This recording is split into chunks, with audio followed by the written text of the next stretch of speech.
Welcome, everyone. Welcome to my session about building the ultimate issue tracker using Microsoft Teams, Microsoft Lists, and Power Automate.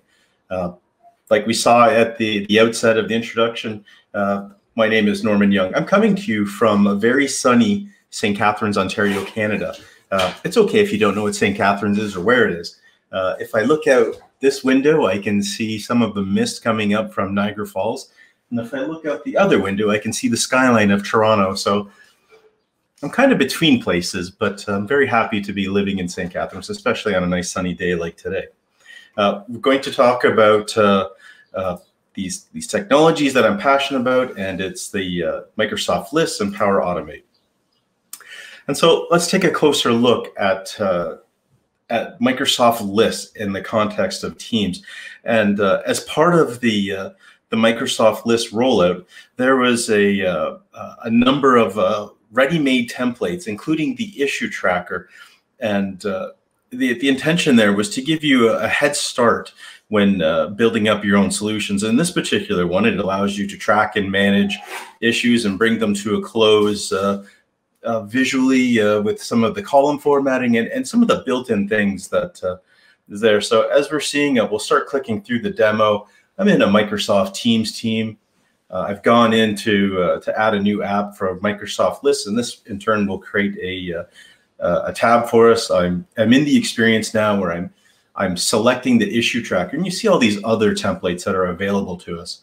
And so we see some of the column attributes like the issue, the description, the priority, the status. You get a sense of what it will look like in function. We see some date columns, days old. That's an interesting one, which we'll talk about later. We could add images, we could link back to the issue, and it is a great starting point for those teams or organizations looking for a way to start logging and tracking issues that they can remediate. There's plenty of tools out there, but not all of them will work for those dynamic teams or people who don't want to jump from planner to task to all this other thing. So centralizing your task to a team specific, to a product specific, to an initiative specific settings makes sense.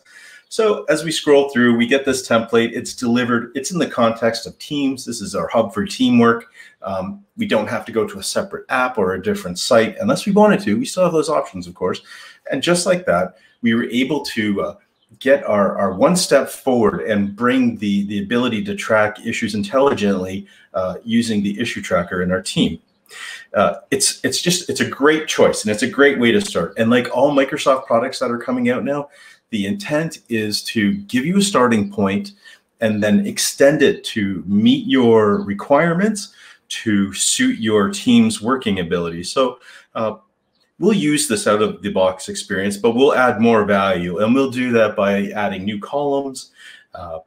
We'll do some column formatting. We will leverage Power Automate to create workflows that enhance the list. So let's jump into the next slide. And so skip over this. It's great. We have our list, but it would be great if we, it would be better if we had some data to start with to illustrate the value that we're doing. And so what we're going to do in this next demo is import Excel data into an existing SharePoint list. So it may not seem like a big deal. And believe me, a number of years ago, this was a very complicated process using some of the classic SharePoint apps where you would install this weird app using Internet Explorer version like 10 and hope that you could import an Excel spreadsheet one time and build a new list from it. We've progressed from that point, and now we can create a new list from an Excel spreadsheet. And I'm a big advocate of that because it's a great way to modernize or digitally transform legacy processes that have embedded themselves into Excel and move them into something more centralized and online like Microsoft List. But to repeatedly import data into an existing list is something that doesn't exist out of the box. So as I'm populating this list, and it's a one-time thing, imagine scenarios in your own work where you might have a consistent set of output from Excel. Maybe it's from an ERP system or something of the such, and you need to import it into lists for further work or manipulation or whatever the case might be. Using Power Automate as a tool to bring that data in is definitely something that you can do. So let's get the video of the demo rolling. And so here we are. This is our starting data, and it's just sitting in a SharePoint library associated with our team.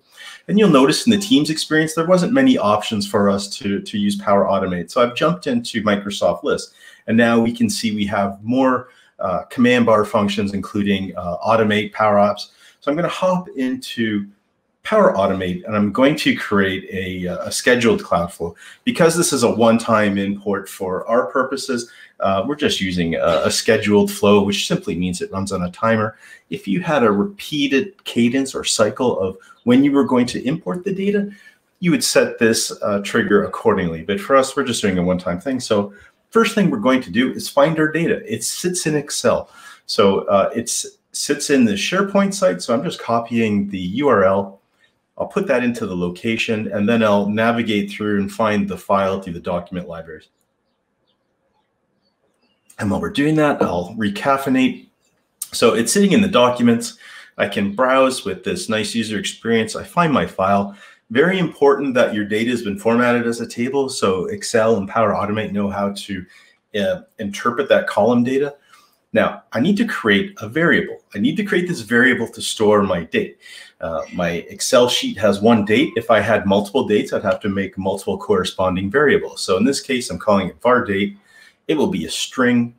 And later in the flow build, we will leverage that because we have to do a very funny conversion to bring those Excel dates into a SharePoint list date. So now I'm creating a loop. The loop will be based on the output from reading all of those rows in that Excel table. And so now I'm going to go back to my variable that I created.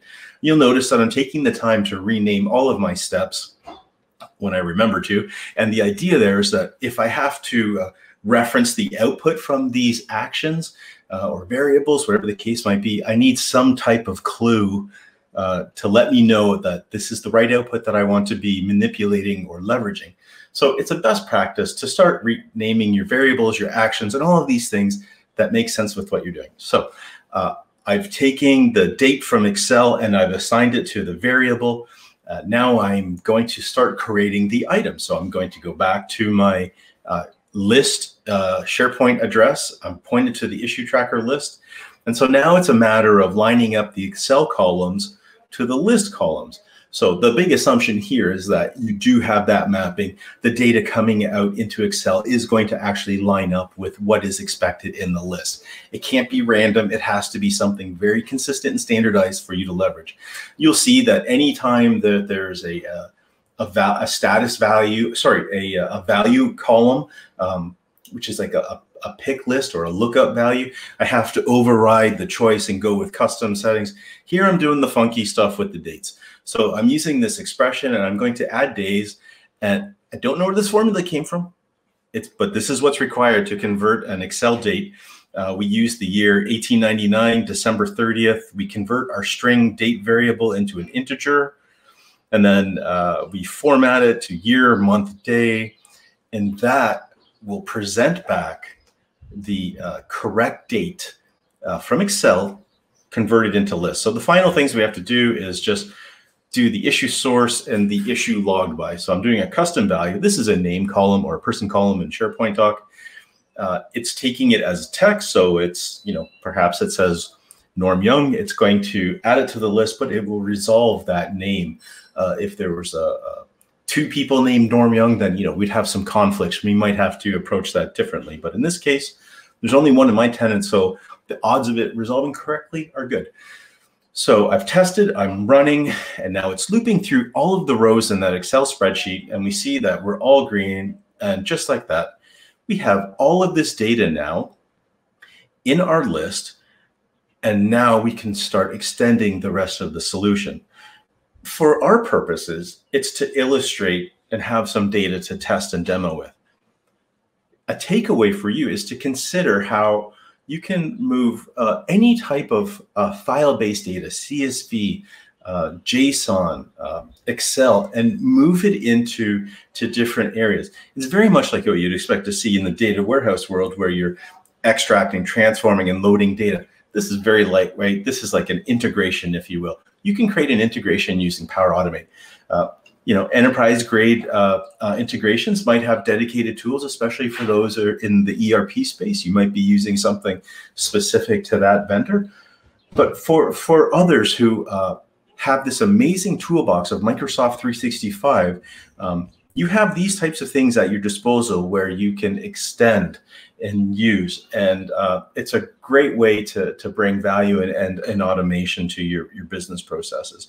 So we've got our data. It's now in a list. Now we're going to start moving towards,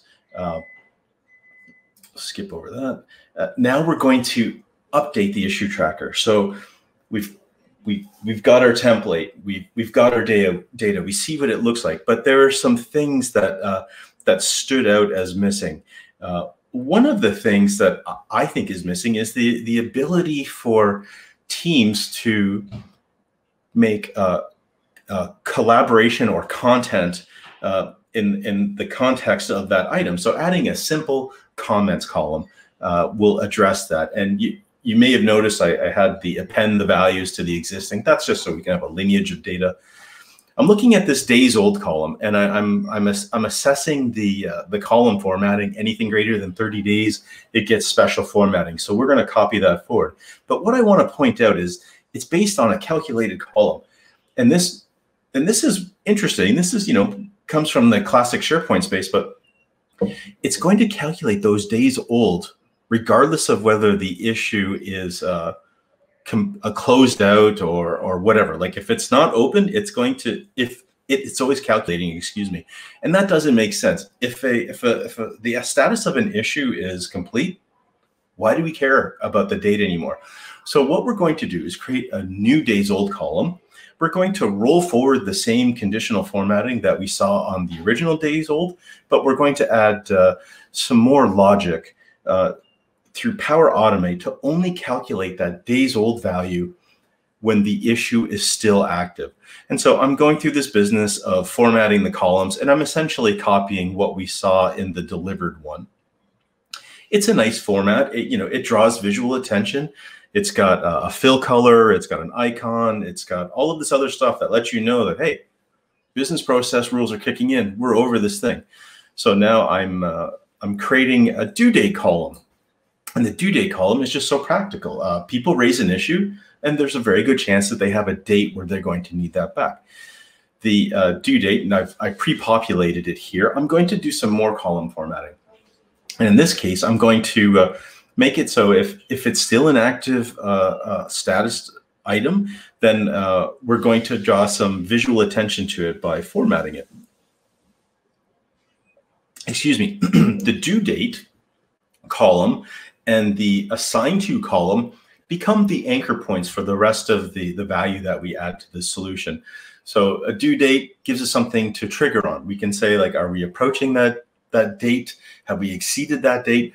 Let's let the person who's assigned to that issue know. So we're going to leverage those two columns for the rest of our demo to extend the functionality and bring value. So as you see, as I'm clicking through, I'm essentially saying, are we past the due date? Isn't it still active? So as I'm slowly, sometimes painfully clicking through all of this stuff, I'm just making sure that if it's in progress, if it's new, there we go, or blocked, that these are things that are still being worked on and they need our attention. So once the columns are set, we've applied some of our column formatting, we're going to jump back into our favorite tool, Power Automate, and we're going to look at calculating that days old new function. So as you see, I'm doing the final formatting to really draw visual attention to our due date. And there in bold red, we can see the items that have passed. And so the idea is not to overwhelm our users with the whole breadth of information that we get on the screen, but to draw visual attention to what's important, to give them a frictionless experience where possible. So here we go. I'm going to go into Power Automate. Forgive me as I click around, see my flows. And now we're going to create another flow. This is going to be a scheduled flow. So this needs to run every day. And every day this is going to do our housekeeping type of activities. It doesn't need to be an event-driven type of thing. It's just I need it to run every day. I need it to calculate those days old. And I might have other things that I do down the road. Perhaps I'm checking a status column or whatever. The idea here is that it's that once a day type of thing. So I'm going to declare a variable. Here we go. And we'll call this one var date reported. And we will pull this from the list. And that'll just be a string. New step. And this action, if I can figure out how to type SharePoint correctly, will be a SharePoint get items. And so what this action will do is it'll go back to our base list. You may notice that I'm using the terms lists and SharePoint interchangeably. That's because lists are SharePoint, and there probably will never be any Power Automate list actions because it is the same thing behind the scenes. It has a nice front end experience. Perhaps this is to help lessen the clutter of all of the different apps, like named apps, especially in Microsoft 365. Teams is your collaboration tool of choice. SharePoint communication pages and site pages are how you build up your corporate intranet, and lists are where you go to, collaborate on business data. So you can see I've pointed it to our site, to our list, and now I'm doing what's called an OData filter query. It's very similar to what we were doing when we were doing the conditional formatting on the list. I'm saying where that status column is equal to in progress, or that status column is equal to new, or that status column is equal to block, only pull back those rows. There's no need for me to get the whole data set. I just need what's in scope. I check flow checker, it's got no problems. I'm going to save, and then I'm going to test. I'm testing because I don't want to get too far down the path of building this this flow only to find out that I made a mistake. I click done. It's going to give me all kinds of green, and I'm going to simply click the download to see the output. There's a lot going on in here. It's not the easiest thing to read, but it does give me validation that data came back, and I just need that simple validation. So now I'm going to start to edit my flow again. I'm going to add another step. I'm going to do it inside of a loop or an applied to each control. And this will be based on the output from the previous SharePoint get items command that we had. So we will have that data set that we just retrieved, and then we'll cycle through it and loop through it in our apply to each control. So I'll grab the output or the value from the previous SharePoint step, and now I'll add my steps. And these steps will be the ones that will do the calculation for us. So I'll set my variable that I previously declared, rename it. I'll recaffeinate while that's doing that. Set the variable name to var day reported. I select that now. Now I'm going to enter the value.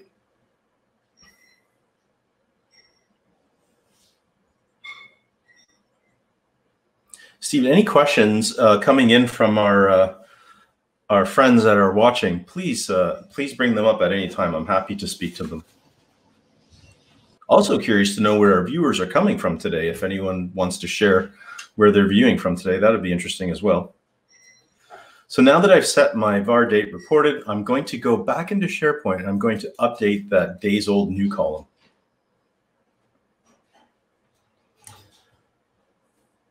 I know it can be painful watching me type slowly. It's because I only use one finger at a time. Okay, back to our site. And then to our list. So the ID will be what we retrieved from the previous get items. It's in these situations that you see as I'm picking from the dynamic content where the renaming variables or renaming actions really help to clarify. And one of the other demos that we will do, you'll see it in action where I'll have multiple get items, and it can be very easy to confuse them. So right now I'm doing the days old new. So we're going to use an expression. This one's not pretty. This is another one of those things where you have to do a pretty serious conversion. You'll see this ticks and all these other things, but I've got this posted in my blog of the how to use this correctly. I'll put in the dynamic var date reported, and so you can see why it was important to put that date in there. So it's another conversion that we're having to do, and Excel just has its own peculiarities about how it stores data, especially date data. So we did a save. Doesn't seem to be an issue, so now we will test. And remember, this is going to be a once a day type run, so it only needs to calculate the days old once a day. So as it's running, you can see it's chipping through. We're only expecting to see the days old calculated for those issue tracker items that are still active. So the ones that are new, the ones that are in progress, the ones that are blocked, and so on. And that's what we see. You know, in the other days old column that you see just beside it, you know, every day going forward for new button not working, that's the second entry. It would go to days old 20, days old 21, and so like forever. And so it does, in my opinion, it doesn't bring a lot of value to the user experience. Business users need to focus their attention on what is important. So, and this is how we do it. Let's click into our next demo. So one of the things that I've countered in working with SharePoint and list solutions was that, yes, a list item can attach a file or files, and that's great, but it's not the most seamless experience if you're wanting to collaborate. So what we're going to do in this next section is we're going to create a new column where we're going to store a folder location. And so what our next flow will do is every time a new row is created, and that's why we're using an automated cloud flow, it will grab that information about the new entry and it will create a dynamically named folder, and then it will link back in like a very friendly URL into the list. So this is really valuable for people who are using lists for things like case management, where the volume of lists is significant and the amount of documents that are being collected or need to be collaborated on need to be in that collaboration friendly, user experience friendly SharePoint online experience. And so my trigger is whenever a new item is created in the issue tracker, and now I'm creating a new variable. And we'll call this the var folder name, and this will store the name of the folder. And in the past, I've seen this done where it has to, that folder name has certain compliance or regulatory naming conventions that get implied. And so it could have, you know, a business acronym like, in this case, issues tracker. It might be ISS, unique number, and, you know, some text that, you know, metadata attributes that you need to build this out. So in my case, I'm going to do something simple just to illustrate the value of using the dynamic data that you get from Power Automate when you do lists. So right now I'm just doing the ID. ID is a unique identifier, a unique number, auto incrementing number that is built into SharePoint. I'm going to do a dash, and then I'm going to put in the title. So if there are multiple issues with the same name, that identifier will uniquely identify them. And so what we're doing is, and just try and imagine a list with hundreds, thousands of entries, and you have you know, one of our knowledge workers going through that list, trying to quickly find information, visually navigating, like they're going to be there a while. Or if they go into the SharePoint site and the document library that supports it, and again, I don't want them visually scanning through there. It's not the best use of their time. But if I create a link in that list, they are for sure going to hit the right person, the right case information, the right issue in our case here. And that will add some value to them. So I'm going to the underlying SharePoint site so you can see it. This is what's sitting behind Teams. And so here's the general folder, so that, you know, think the general channel in Teams. Every channel in Teams has an associated folder inside of the document library in the hosting site. So this is why I'm putting general. That's the channel I want it to go to, /folder name. And so when it creates it, it'll go to SharePoint site, shared document library name, general folder, and then it'll create that new folder name. So I'm going to do a manual test just to get the folder created, just to make sure the first half is working. I'll hop back into Microsoft Lists. I'll create a new item.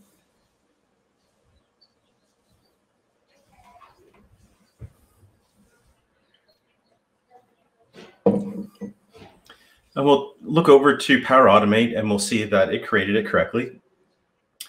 And now I'll go into the document library inside the general folder, and we'll see that the test issue that I created was successfully created the folder. But now I need to bring that link back into the site, and it's not as easy as you would like. We have to use a special Power Automate action called the send an HTTP request to SharePoint. And now, I'm not a developer, but now we're into the business of this. Essentially, we're doing Graph API calls using this very nice front end. And so I will set it to the site address that we've been using throughout. And then there's methods. Perhaps if you're a developer, you've done work in Graph, you'll know this stuff better than I do. We're going to post a transaction to the site. We have a URI that I'll just paste in here. If I can just pause it, we can see that, you know, we're calling the API. We're going to the web. We're going to the list. We're looking for the list called issue tracker. And then inside of the issue tracker, we're trying to find the item with the ID that I've specified dynamically. And now we'll get into the business of plopping in the headers and the body information. Headers are pretty standard. I just switched it over to text so I can just paste in. And now the body is a bit more trickier. And there's enough documentation on the web to learn how to do this, but I do have this covered off in a number of my blogs. So I'm just going to put in the dynamic information and try and explain what the body is doing. And so we see that the metadata is describing that we're manipulating SharePoint. Here's the list name. So our issue space tracker is the name, but you'll notice the title, which I'm moving my mouse over, is just a simple space. But when we get into the body call, we have to use the internal name of the list. So this underscore x0020 underscore, that's how SharePoint, unfortunately, converts spaces. You know, in a web browser, you would expect to see a %20. In SharePoint internal for column names, list names, this is the business we get. Folder location is the name. Even though I did put a space in it behind the scenes, it removed the space. That's great. The description, this is going to be the friendly name, like the vanity URL, if you will, of the link. And here's the link to the item. This is a piece of dynamic data that we're pulling from the create new folder action that we did previously. And so if all goes well and we test, save and test, we will create another folder, and then we will grab that transactional information about the folder create, use that, that variable folder name that we pieced together, and plug that into our new folder location name as a clickable link for our users. Okay, so that's there. I'll do a refresh. There's our new issue, test issue 1. And I look on my list and we see test issue 1. If I click into that, it brings us into the SharePoint experience, but this is our folder. This is one of those things where you're putting up essentially a guardrail for your users, so they won't accidentally put or look up information from the wrong folder. This virtual pointer is the path that they need to follow to get to their work. And so at volume, at scale, or where situations where the data is highly sensitive, this is a great way of protecting your users from inadvertently updating the wrong file, going to the wrong location. Think of all the people with the same names in your own organizations. Think of the John Smiths of the world. You can't assume that John Smith 1 is not the same as John Smith number 5. Like, you need to have a physical connection between the two of them, and this is a great way of doing it. So I said earlier that the due date was going to be our anchor point where we would do more automation and add value. And so there's many ways of sending information to users. Emails has been a traditional way of people of sending out reminders. This is especially good in situations where teams are cross-departmental, interdepartmental collaboration, and you need to send a message out. But in this case, we're working in teams. This is our, since March, this is now everyone's virtual work office as we've gone into this pandemic lockdown. So the more we can bring into teams for our users, the less they have to come out of that experience, and we remove some of the friction. So I'm going to build upon our daily issue tracker flow, the one that will run once a day to calculate the days old, and we'll add more functionality here. So what I'm doing is, let me pause this so I can talk through this expression. So I've added a new variable, and let me just rewind just a titch. And what I want to do is take today's date, which is UTC now, and then I want to add 2 weeks to it. This is the add days expression to today's date, UTC now, 14 days, and then format it in a way that is friendly. And so this will be our reminder date. And so any issue that's due in 14 days, I want to send a notice to the owner. So I'm doing a test here. I want to get the date, and then I'm going to, trick my list and manually set a date so we can see what's happening there. So we've got the output. Let's see what it gives us.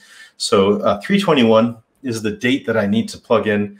So I'll just arbitrarily grab one of the issue items. I'll come into this awesome form that comes default into Microsoft Lists, which you can easily update without having to get into this business of Power Apps, which is a great platform, but not all users want to invest the time. So lots to do on that front. Here we go. We've got our date. We've got our test row set. And now we're going to go back to SharePoint, get items, and we're going to find any entry where that date matches our reminder date. So here I go again. I'm copying the SharePoint list name. And it's in this type of flow where you can see the value of taking the time to rename. We have multiple get items actions on the screen. One is going after the days old column. The other one's going after reminders, or setting reminders and calculating days old. You need some way that you, especially, and your colleagues who might be supporting your work can follow the logic of what you're doing. Renaming an action will help clarity as you're coming through and setting dynamic values. Another thing that you can do is, I need to pause to explain that. The other thing that you can do is use comments. So just before the test runs, I want to say what we've done. So excuse me. We're going to our issue tracker list, and now we're looking again towards our good friend filter query using OData commands. Due date, this is the column we created. This is our anchor point.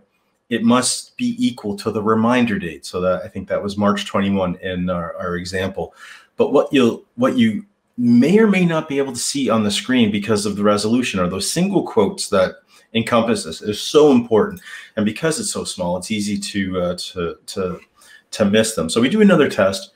We're going to get into this business of click download results just to make sure we're getting something back, because if we don't, then I've done something wrong. So here we go, a bunch of gobbledygook. If you read between the lines of everything that was there, you will see that I did actually get the row back that I was looking for. So next business. Again, I'm sending a reminder to Teams. So I'm going to use the Teams Power Automate actions, and there's a lot of them. It is a heavy investment, as you are probably aware of Microsoft, And it's not just in the front end tool, it's also the things that support it. So the Power Automate actions are growing. The access to new Graph API endpoints is always coming out. It's like Teams has got an amazing growth trajectory, and the investment that Microsoft is putting into it is just amazing. And it's not just the tooling, it's also the user adoption. I can tell you that if you go onto like the Microsoft tech community and you post a question about Teams, that Microsoft is watching that, and they're making sure that the right people are getting out there to answer. Doesn't replace a support call, of course, but they're trying to get community members to do that. And so here we are. We're going to post a message to our user as the Flowbot. So we grab that dynamic information of who it's assigned to, and then we start, a static message supplemented with some dynamic information. And we'll do that, and we'll say, reminder issue name is due on, the 30-day date from now. I click done. Let's let that run. So once a day, if something was coming due in 2 weeks, our users would get a message. So we see in my chat window, and we see it here, third-party app support is due on March 21st. What a great way to extend the functionality of that list to give your users an opportunity to intervene on things before they expire or before it's too late. You are probably like me and like everyone else. You're just so busy. Any opportunity you get to bring value through automation where someone can give you a reminder that you need to do something is worth your while and is worth the ad. One of the last demos that I want to do is the ability to archive list items. And so what we'll do is we'll create another list. And this time we'll build it from an existing list. And so in this case, we're just cloning the issue tracker. This flow is interesting, and I've come across it in the real world because we have issues or other types of business processes where they might change state. And by state, I mean they move out of one area, and let's say it's a prospective customer turns into a customer. So, maybe they don't need to be in the pre-sales list, but they need to move over to the customers list.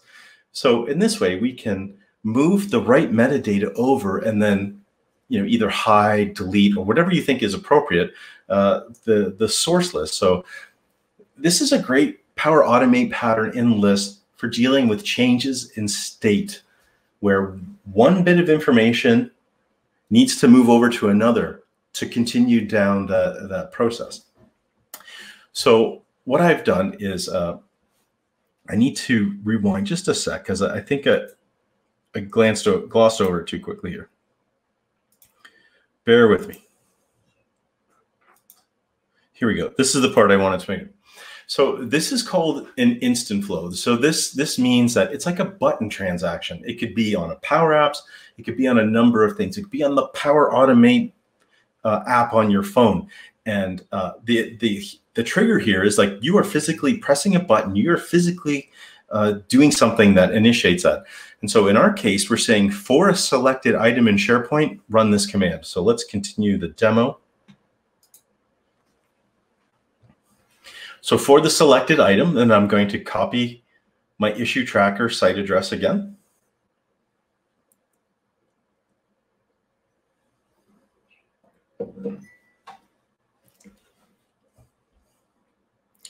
Oops, goofed up the zoom. Let me fix that.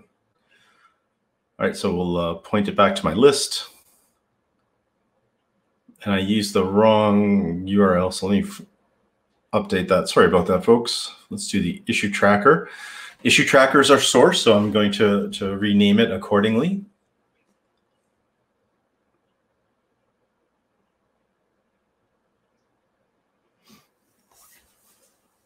Going to do another SharePoint get item. So in our flow, our trigger is to, we're pressing the button and it's giving us just like the ID, maybe the title, but it doesn't give us the full data set. And in this case, we need the full row of data. So we're going to do another SharePoint action where we get the full item.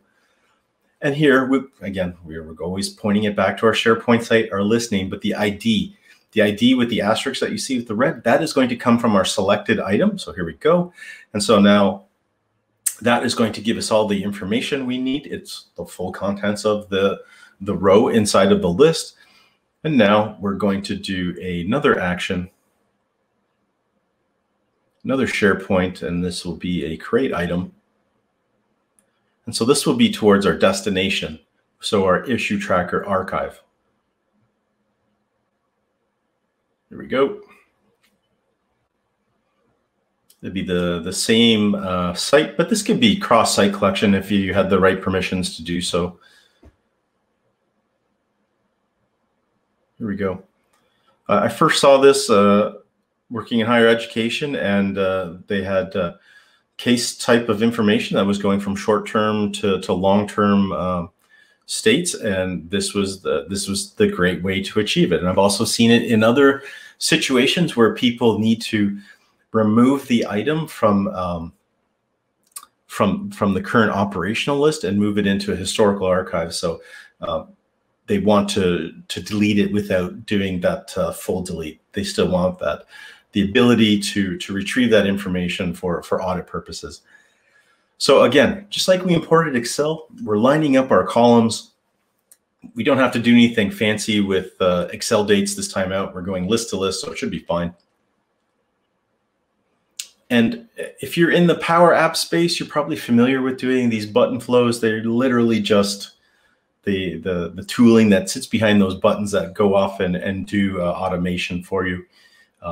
I've seen people use Power Automate mobile app to create button flows. So instead of creating a front end, let's say you had to submit a picture to an accident claims or an incident claims thing, you just have the flow, and it's like this nice interface. You take the picture, you press the button, you attach it, and boom, off it goes, and it does all the work. So, you know, lists is like that. It's not every business process needs a traditionally developed application.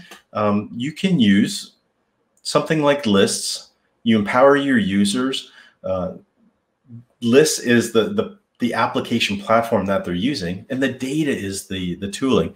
And so in the flow, what we're seeing here is that I've created the new item, and now I'm going to go back and delete it out of the source. So I'm making a point of naming things source and destination just to make sure I understand where things are going. So it will look like it's moved, but really what it's done is it's done a copy, it's done a create, and then it's done a delete. Save. And one of the nice things is I don't actually have to create a button. So we see that my destination list is issue tracker archive. It's empty. And I'm just going to pause. As you click automate, you get a number of options. Request sign off is something that comes delivered with any list right now, and it will create a workflow for you and ask someone to approve something. Set reminder will do the same thing. It can say, remind me of this column on this date, and a bunch of other stuff. And you see rules, manage rules, Power Automate. This is that modernization investment that you're getting into lists from Microsoft.